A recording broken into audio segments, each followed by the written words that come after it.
My husband Jack revealed Andy's prenuptial agreement upon receiving his inheritance, declaring, "I don't need a life with you anymore. I'm inheriting $5 million. I don't need you when I have that money." His cold words signaled the demise of our marriage after years of living together. I felt like a mere obstacle in his pursuit of wealth, but he remained oblivious to the significant secret tied to the $5 million inheritance. "Mom, is it true that Grandpa is in critical condition?" My daughter Sophie's unexpected question caught me off guard. Ethan, Jack's father, had a serious health problem, and the information was supposed to be a secret between Jack and me. "Did you get that information from your dad?" The only one who could have told Sophie was Jack.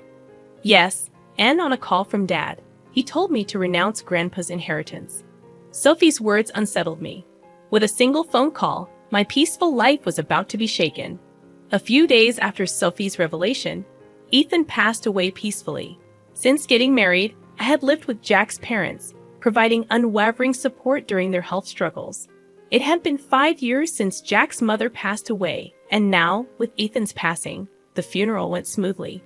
Yet just as I thought I was free from tension, Jack's behavior underwent a dramatic change. "What are you doing here? Why hasn't it been cleaned properly lately?" Jack frequently pointed out minor dust and small stains. "I'm sorry, I must have missed it. I'll clean it right now." However, the issue wasn't just about cleaning. "Why are you serving this? I wish you'd pay more attention to the taste when you cook." Even the dishes he used to enjoy were now unappreciated. "Is there something bothering you lately?" I gathered the courage to ask, but it only worsened his mood. "It's useless to deny it. To be honest, the food you make isn't good. I've been tolerating it because my parents never complained. But I've always felt its tastelessness deep down." Jack's words pierced my heart, marking the first time he had criticized me so severely. My mom always cleaned and did laundry perfectly, and at meal times she cooked with care without cutting corners. "You're nothing like her." I've been patient, but I can't stand it any longer.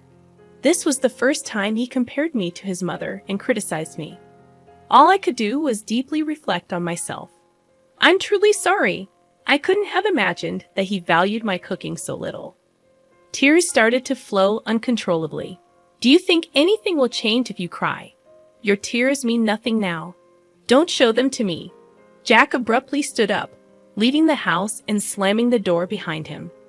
As he walked away, I called out, "Jack, where are you going? Come back." But it seemed he didn't hear me. My mind was in turmoil, unable to comprehend this sudden change. Until a few months ago, we were a couple sharing everything, holding hands, and navigating life's challenges together. I couldn't understand how we had become so distant. And then I remembered. The call from Sophie revolved around Ethan's inheritance. There was a hint of hesitation in Sophie's voice that night. Jack arrived home much later than usual, and I missed the chance to inquire about it. I wondered if Jack had discovered information about the inheritance and chose to keep it to himself. Attempting to approach Sophie, I questioned why they were discussing inheritance while Grandpa was still in good health. Sophie expressed doubts about Jack's actions and mentioned conveying the same concerns to him. Considering Sophie's words about the inheritance falling into her hands if not divided differently, I couldn't help but recall Jack's recent cold behavior towards her. Doubts crept into my mind. Was he planning to take all the inheritance and abandon me? This thought tightened my chest, and tears welled up once again. In my pain, I became acutely aware of the sounds around me. As the room fell eerily silent, the phone rang suddenly, echoing throughout. Though I didn't feel up to answering, considering the importance, I checked the caller ID. It was Jack's name, the same Jack who had left the house earlier. Answering felt tiresome, but I didn't want to face any backlash for ignoring it, so I hesitantly picked up. "What are you doing? Don't keep me waiting. I'm running out of time." His sudden, authoritative tone caught me off guard. He was indeed stubborn at times, but yelling without reason was unlike him. Shocked by his changed demeanor, I let out a slight sigh, hoping he wouldn't notice. "What's wrong? Is there a problem?" I asked. I have something to talk about. I'll be home soon. Stay home and wait for me." His voice sounded noticeably colder than before. I replied with a brief "okay" and promptly hung up. Looking at the clock, I realized more than 3 hours had passed since Jack went out. Overwhelmed with confusion and pain, I hadn't noticed the time. After a while, I heard the door open and Jack's footsteps. A sweet scent of body wash, one we didn't use at home, wafted from him. That unfamiliar smell intensified the pain in my chest. "I'll be straight. It's over. I want to end our relationship. As a token of gratitude, I'll give you $220,000. I'm genuinely tired of you not managing things at home. I want to live peacefully in my old age," he declared. Linda, who had dreamt of a peaceful old age, now faced the shattering of that dream by none other than Jack. "Why are you?" Her words trailed off as she searched for what to say.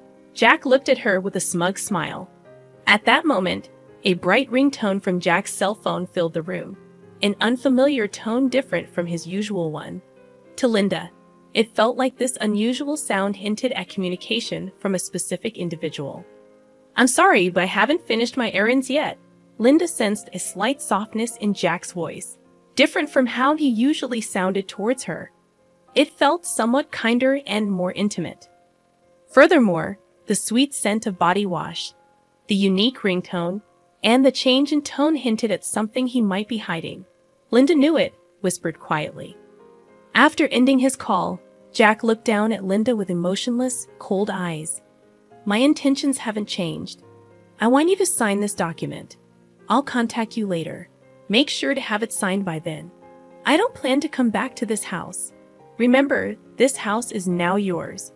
Without uttering another word or even looking at my face, Jack headed towards the door. What did our long marital life of 40 years mean? A few days later, I found myself at a lawyer's office gathering information about Jack's actions and Ethan's inheritance.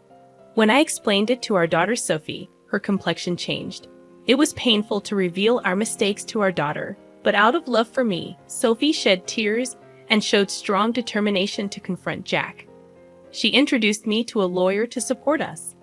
"Hello, I am Robinson. I will be handling your case. I will support you to the best of my ability." The woman named Robinson, sitting across from me, seemed to be in her late 40s, exuding a calm aura. Her neatly groomed hair and professional attire provided reassurance. "I'm truly sorry for approaching you suddenly. My name is Lily Johnson. I'm a bit nervous since it's our first meeting under such circumstances." "That's all right. I have already received some information from Sophie," Robinson assured me.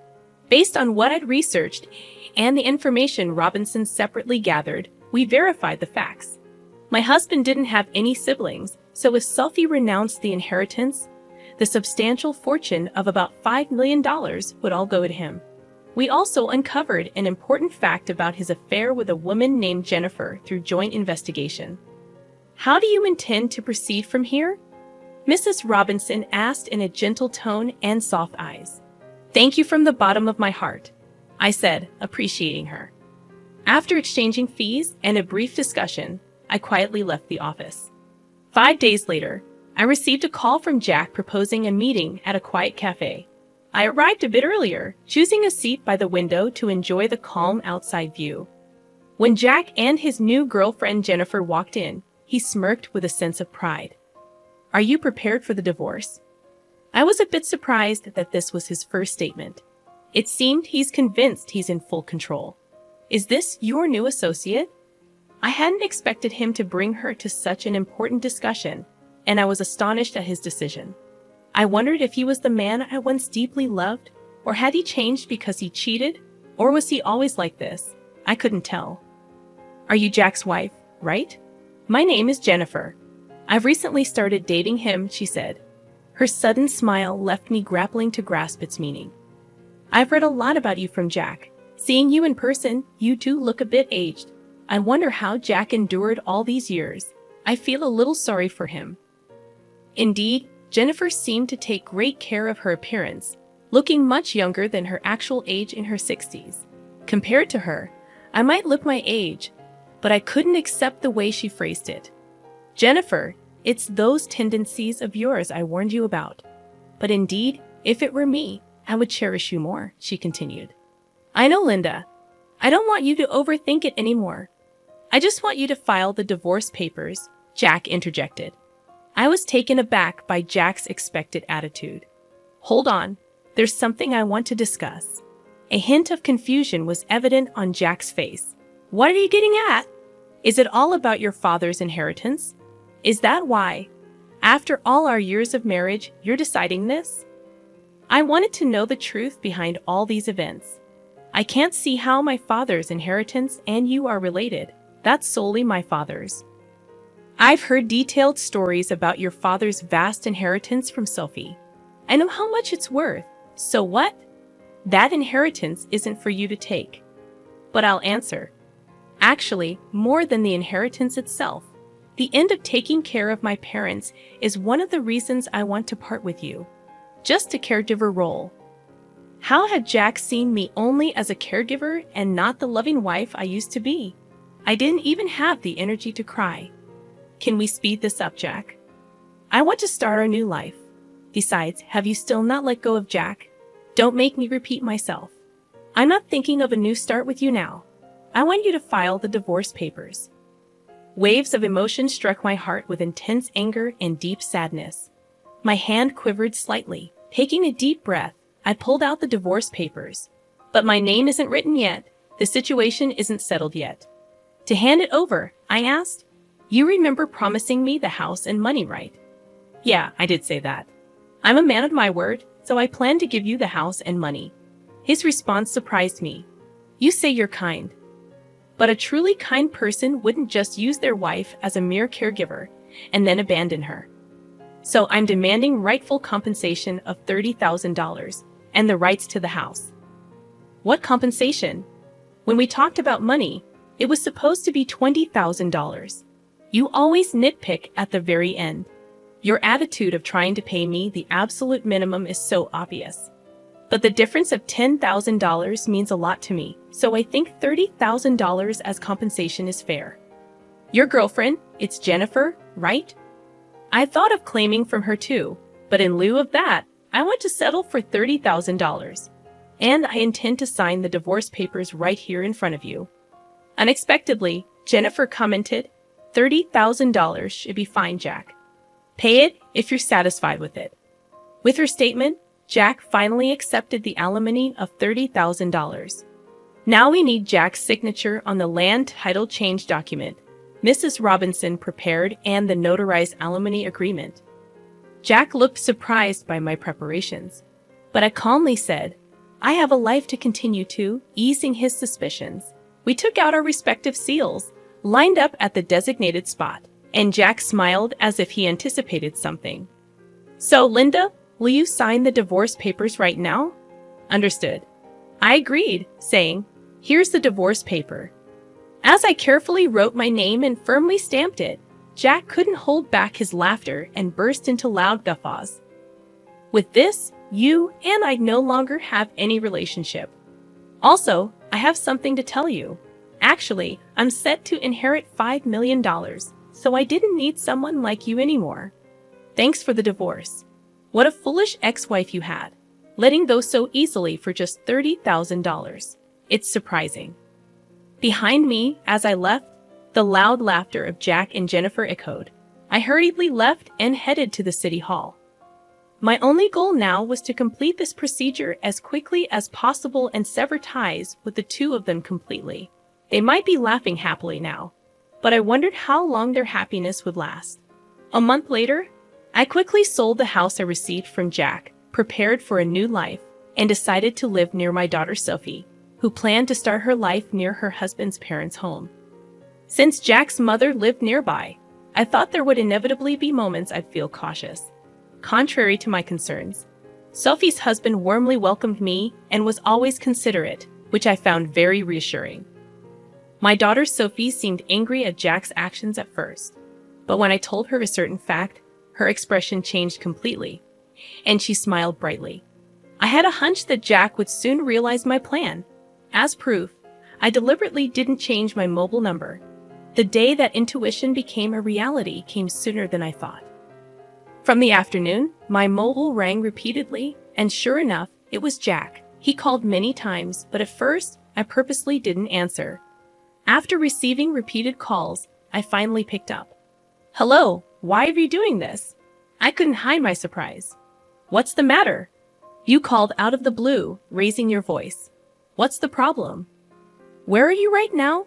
I thought he might have visited the house we used to live in. But in reality, that house had already been sold, and the new tenant might have moved in, or it could have become an empty lot. Considering this fact, the image of Jack's panicked demeanor surfaced in my mind, and I felt a little sorry for him. "Since we've decided to divorce, there's no need for you to be involved anymore." "Where did Sophie go?" "I can't find her."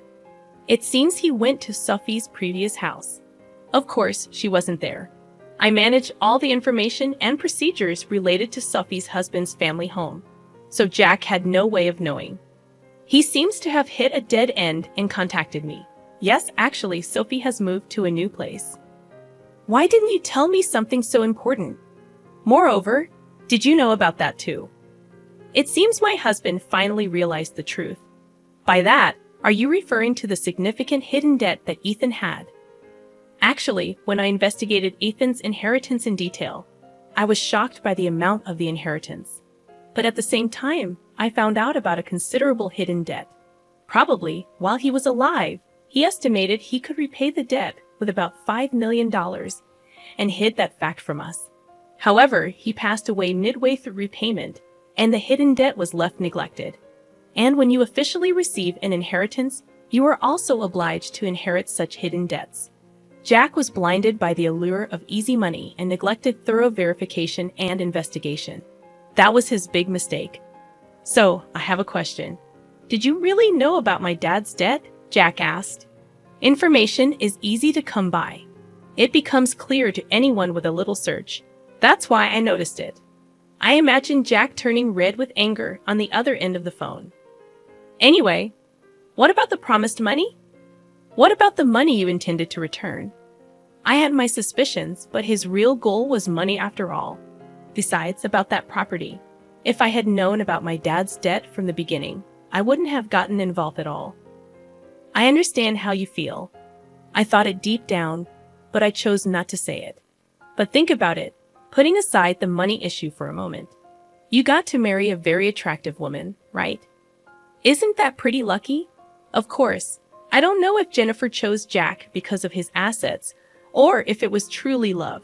As soon as Jennifer found out about my debt, she left me. I thought she would. It's exactly as I expected, Linda. Think about it.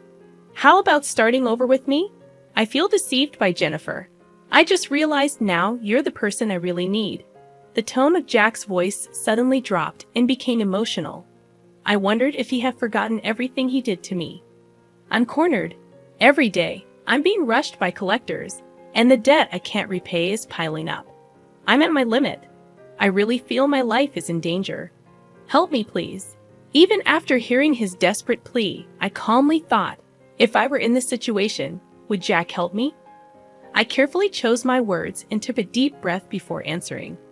Right now, I'm living peacefully and am truly satisfied. And in the days to come, I want to live in peace. You might have forgotten, but remember what was said at my response. Jack was momentarily lost for words on the other end of the phone. You mean back then? Yes, exactly, Jack. I'm really grateful that we were able to get divorced. Thank you for giving me a chance to choose a new path. I felt the tremor in Jack's voice and his tears, but for my future, I made up my mind and quietly ended the call. This marked the complete end of our relationship. I don't know how Jack's life is now or how he's repaying his debt, but I hope he's making an effort somewhere. Linda, how about taking a walk outside while looking at the beautiful scenery? Currently, I'm enjoying my days with a wonderful person I met through a hobby in Chicago. He's very warm and always with me. Spending time with him brings me unparalleled happiness.